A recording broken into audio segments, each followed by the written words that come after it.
Iceland is a land of great natural beauty, a land of active volcanoes, expansive glaciers, hot springs, bubbling sulfurous mud, and breathtaking waterfalls.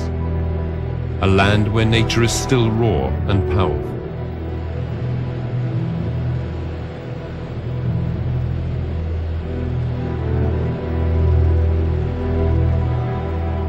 But it is also the home of a sophisticated modern nation. With a population of just over 250,000, Iceland has transformed itself from a predominantly subsistence farming community to a sophisticated technological society over a period of only 50 years. Lying midway between North America and the European continent, it has become a meeting place for ideas, an ideal venue for the discussion of important international matters.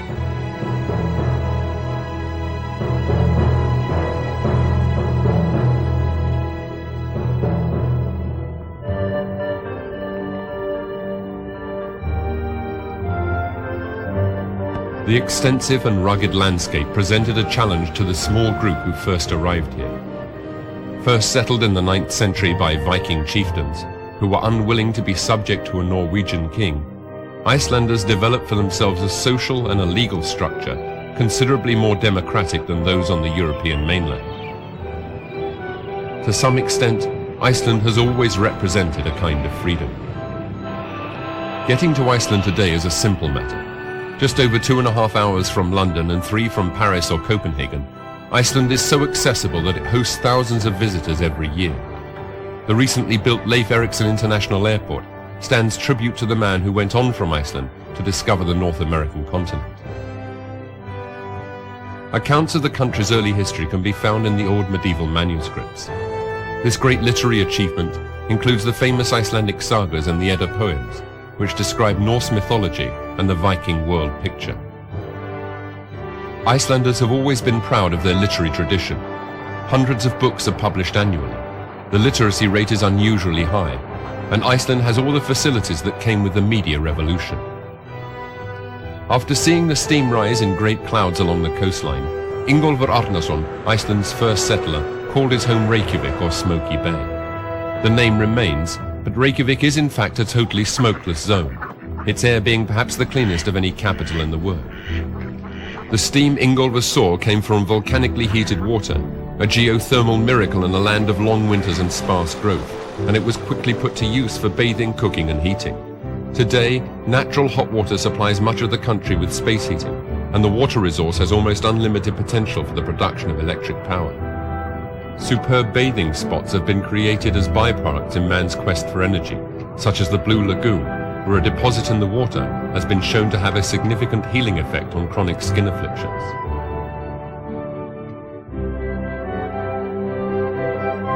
For centuries, travelers have been thrilled by the Icelandic landscape. Bizarre, awe-inspiring, otherworldly, and outstandingly beautiful. It is still a land where a traveler can believe he has been the first to step on pristine ground.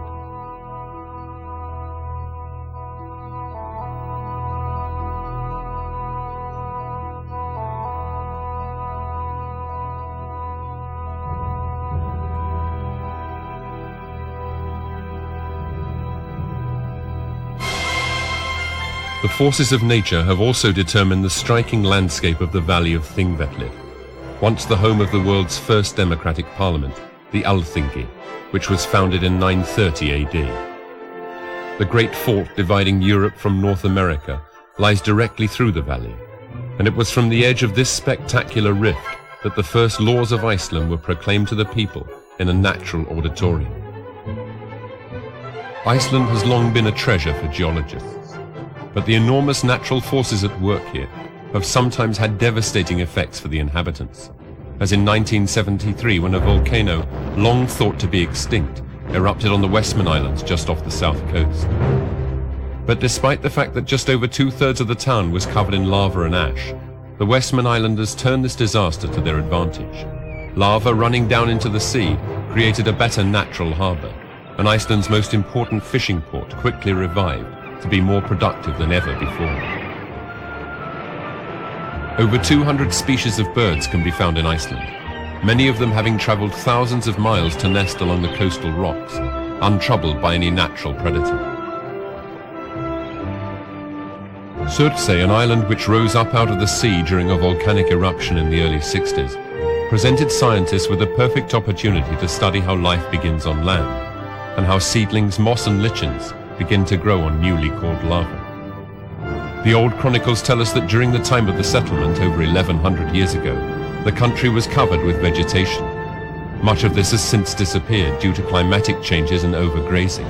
But in modern times, Icelanders have launched enormous efforts to compensate for this loss. The whole nation has come together on the issue of maintaining and protecting the environment. One of Iceland's chief resources is its clean and clear rivers. Thousands of anglers come to Iceland every year from all over the world to try their hand at trout and salmon fishing. But the rivers are also an important source of energy, both for industry and for domestic consumption. Glacial and subglacial floods expand out into majestic rivers which pour down through powerful waterfalls. Yet the hydroelectric power which comes from this resource is being exploited to only a fraction of its full capacity. Some of it has been channeled into new industries, and plans are being made to transport this energy by cable to countries less capable of producing natural energy. For centuries, Icelanders lived as fishermen-farmers. The methods they employ today have changed dramatically, but there is still a strong tradition around the gathering of the sheep each autumn after they've ranged the open highlands all summer. In a country which has a relatively short season of growth, a new use has been found for geothermal energy. Natural hot water makes it possible to cultivate a variety of flowers, fruits and vegetables for the home market.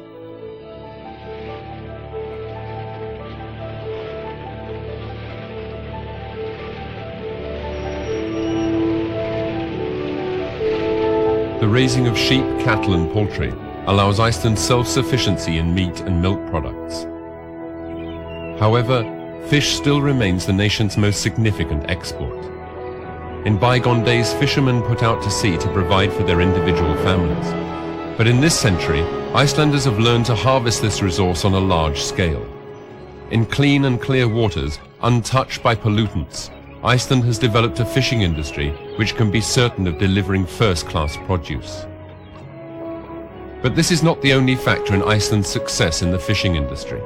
Handling is also crucially important.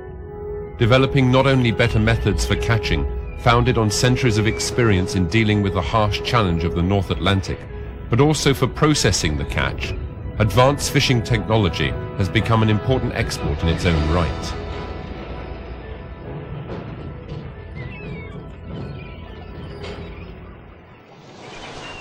Icelandic fish products account for approximately 75% of the country's exports. And today, Iceland delivers its most valuable natural resource to countries all over the world as fresh as it does to its own home markets. The generous fishing grounds also supply a thriving restaurant business in Reykjavik.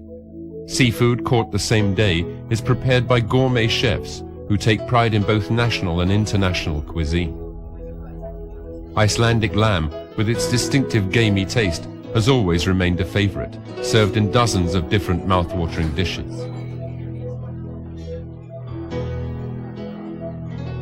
Good wholesome food is important to Icelanders, and the water is clean enough to drink from any stream or river. Now Iceland has begun to export this luxury on a large scale to meet the demand for pure, fresh drinking water.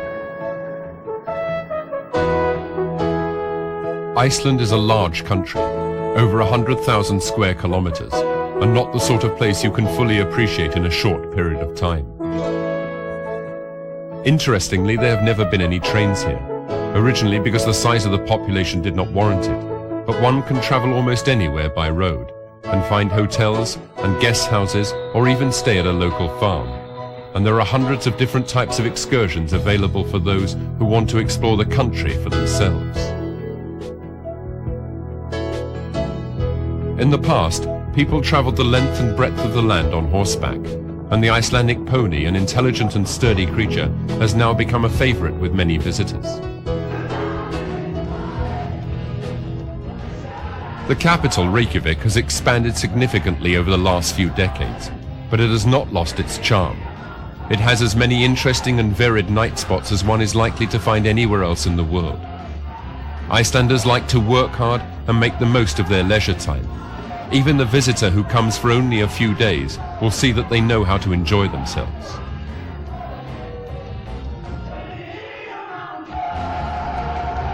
Apart from the restaurants and clubs and the energetic nightlife, Icelanders take great delight in all sorts of outdoor activities. There is an international marathon in Reykjavik every August. Swimming is enjoyed all year round, thanks once again to the geothermally heated water. And sports such as golf and handball have become increasingly popular.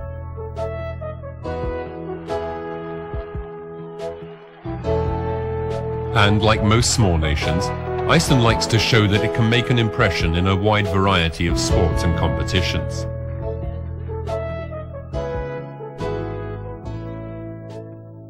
Inspired by some recent successes, Icelanders have tried to place special emphasis on what they believe they can do best.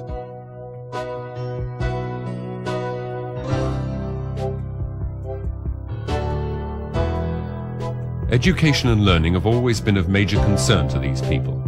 Today, high-level scientific research is essential to a nation intent on fully utilizing all its resources and providing for future generations.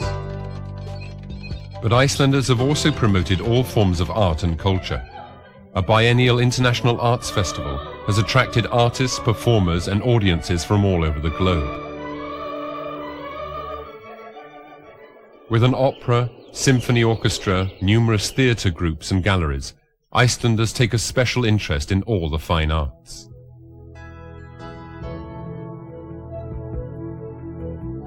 The home craft industry is also very much alive. Icelanders having adapted old crafts and skills and incorporated many new ones into a society which appears to thrive on artistic inspiration. The work of many of Iceland's best-known sculptors is deeply rooted in folklore and mythology, but wholly conscious of the mainstream of European art.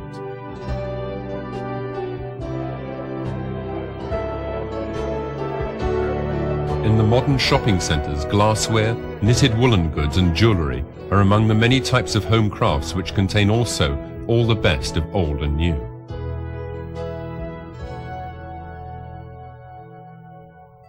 The whole nation took up the Christian faith in the year 1000 and Lutheranism in the early 16th century, but the people have always been tolerant of differences of opinion and belief.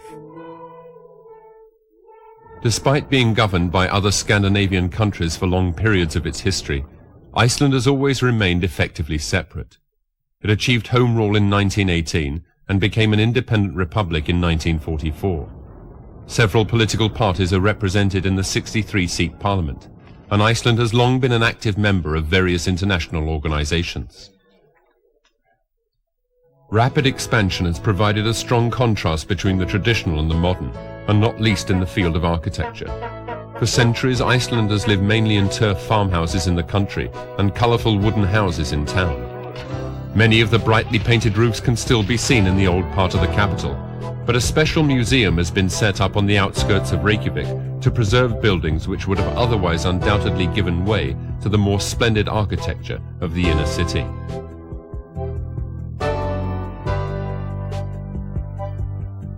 Maintaining strong links between the past and the present, and between young and old, has always been a central concern. Icelanders have one of the highest longevity rates in the world, a wide choice of health and medical facilities, and an up-and-coming generation which has learned how to value initiative and adaptability without severing itself from its cultural roots.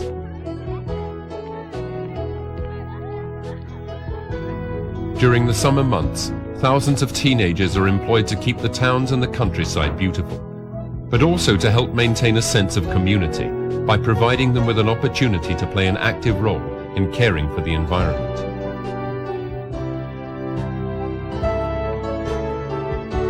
Icelanders are an optimistic but realistically minded people. They are aware that they face serious challenges, such as how to secure their livelihood and protect their essential natural resources in a rapidly changing world. But they also know that the future must never forget the past, and that everyone has a role to play in making sure that the links between them are strongly forged.